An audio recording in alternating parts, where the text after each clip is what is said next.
Olá a todos. Hoje, então, nós viemos falar um pouquinho aqui sobre oxigenoterapia na pediatria. É um tema bastante interessante e de suma importância, uma vez que a primeira coisa que nós fazemos quando nós nascemos é exatamente o respirar. Então, a criança nasce, ela chora, exatamente que é o primeiro suspiro. Então, a respiração, ela é fundamental, é uma parte vital da nossa vida. E, a partir disso, nós temos que, na pediatria, é fundamental, aquela criança que chega na emergência, nós precisamos ofertar oxigênio para esse paciente. E nós temos que saber qual tipo de oxigênio que eu forneço. Então, a primeira coisa que, quando a criança chega na emergência, que a gente precisa olhar, é se essa criança está respirando ou não. Porque isso vai impactar no tipo de oxigenoterapia que eu vou usar para esse doente. Se esse paciente estiver respirando, eu preciso olhar se essa respiração é eficaz ou não. Porque se for uma respiração eficaz, eu vou ter uma gama de tipos de oxigenoterapia para eu oferecer para esse paciente. E se essa respiração não for eficaz, nós vamos ter que lançar mão de outro tipo de oxigenoterapia. Isso para manter as funções vitais do organismo, já que o oxigênio é de suma importância para isso. Então, antes de oferecer oxigênio para essa criança, o que a gente precisa fazer é abrir a via aérea dessa criança. Então, o principal e fundamental que assim que a criança chegue, a gente posicione a via aérea e abra. Porque se eu só oferecer oxigênio e a via aérea dessa criança estiver fechada, o oxigênio não vai entrar. Então, eu preciso posicionar a cabeça dessa criança de forma a manter livre a via aérea.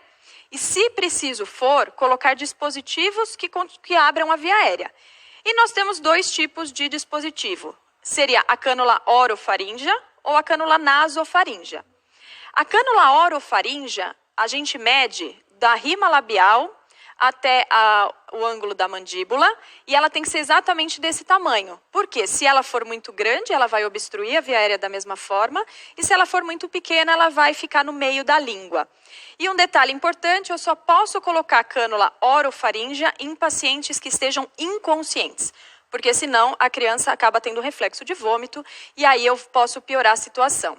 Se a criança estiver consciente, eu posso lançar mão da cânula nasofaríngea, que a medida é do nariz até o ângulo da mandíbula, e a gente insere essa cânula pelo nariz e ela vai abrir a via aérea dessa criança. A cânula nasofaríngea pode ser usada para criança consciente. E a partir daí, se o meu paciente estiver respirando e a respiração for eficaz, e ele precisar de oxigênio, vamos lançar mão de uma gama de tipos de oxigenoterapia que nós temos. E aí nós temos que escolher entre terapias de baixo fluxo ou terapias de alto fluxo. Sempre que utilizarmos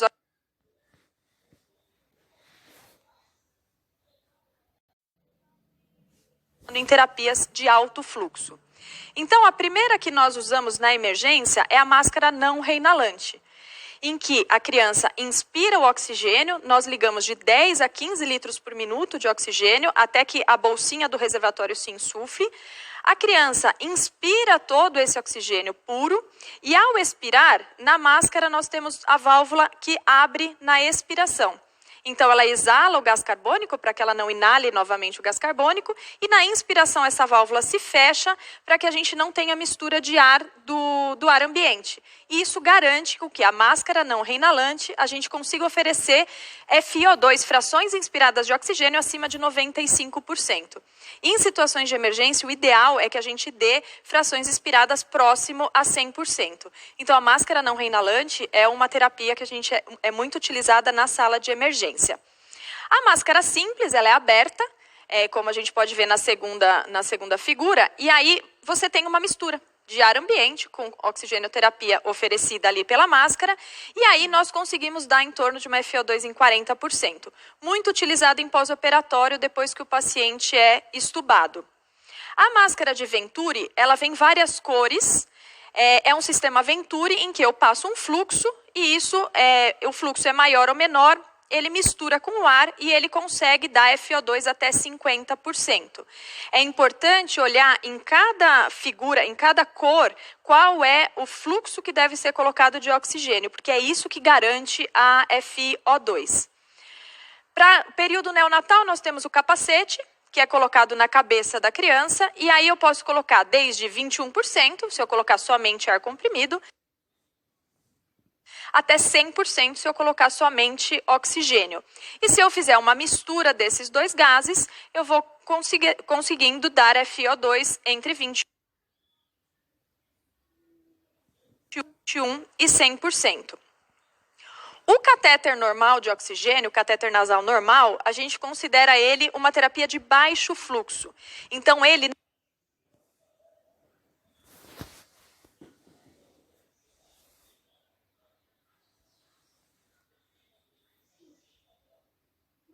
adequado para aquela criança que precisa de um oxigênio e está em tratamento de alguma outra patologia. Por que ele não é de alto fluxo? Porque o máximo que eu consigo dar para a criança no catéter normal é 3 a 4 litros por minuto. Cada litro por minuto aumenta 3% a FiO2. Então, eu não consigo oferecer grandes FiO2. Além disso, o material desse catéter acaba, às vezes, machucando a narina da criança e a criança tolera pouco, porque é um ar seco e frio. Então, o catéter de oxigênio a gente consegue utilizar com menos frequência na pediatria, mas é uma opção que pode ser usada para tratamento, não na sala de emergência. Uma vez que essa criança não estiver respirando adequadamente, ou ela não está respirando ou tem uma respiração ineficaz, nós temos que utilizar a ventilação com pressão positiva.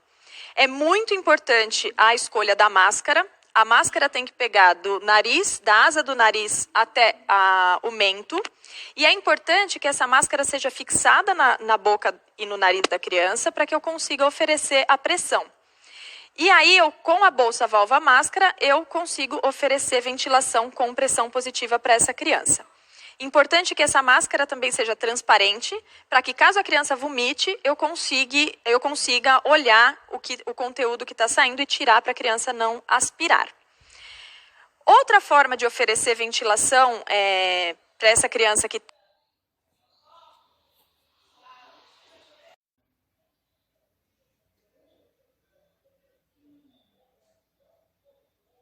a criança se sinta confortável com a máscara, o que muitas vezes é bastante difícil e grande parte dessas crianças vão precisar de sedação para que elas fiquem acopladas na ventilação mecânica não invasiva.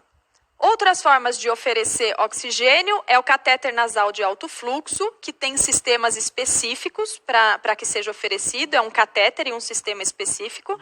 E nesse catéter nasal de alto fluxo, para crianças eu consigo oferecer até 25 litros por minuto de oxigênio e para adultos até 60 litros por minuto. E como que é feito isso? Porque a gente consegue aquecer esse ar a 37 graus, que é exatamente a temperatura, 100%. Então, a hora que eu ofereço um oxigênio umidificado a 100% e aquecido a 37 graus, eu consigo dar altos fluxos de oxigênio. E isso serve para remover secreção, para ajudar a lavar o CO2 do espaço morto e melhora o desconforto respiratório e a insuficiência respiratória dessa criança. Normalmente, as crianças aceitam um pouco melhor o catéter nasal de alto fluxo. O material do catéter ele é diferente do catéter nasal, é um material mais siliconado. Então, a criança tem uma tolerabilidade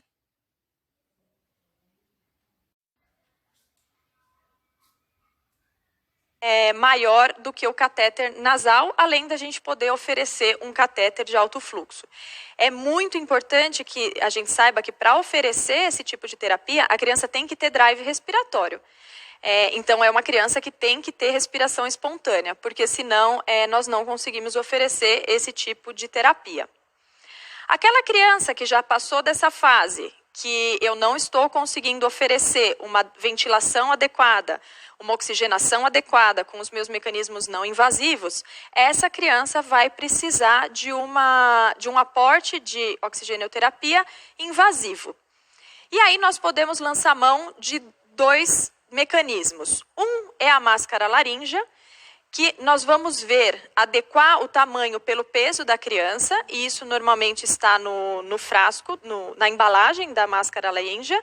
E é importante que, se a criança tiver com a máscara laríngea, eu consigo oferecer as ventilações diretamente na máscara laríngea. Nós fazemos esse tipo de procedimento quando não tem uma pessoa hábil para que realize a intubação ou quando eu não consigo realizar a intubação.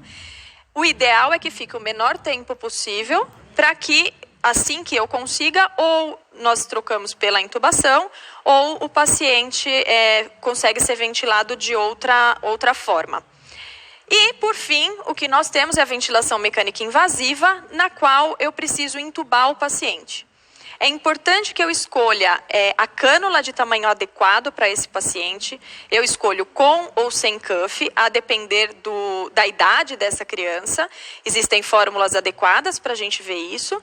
E escolher o laringoscópio adequado, o tamanho do laringoscópio adequado, seja ele curvo, seja ele reto.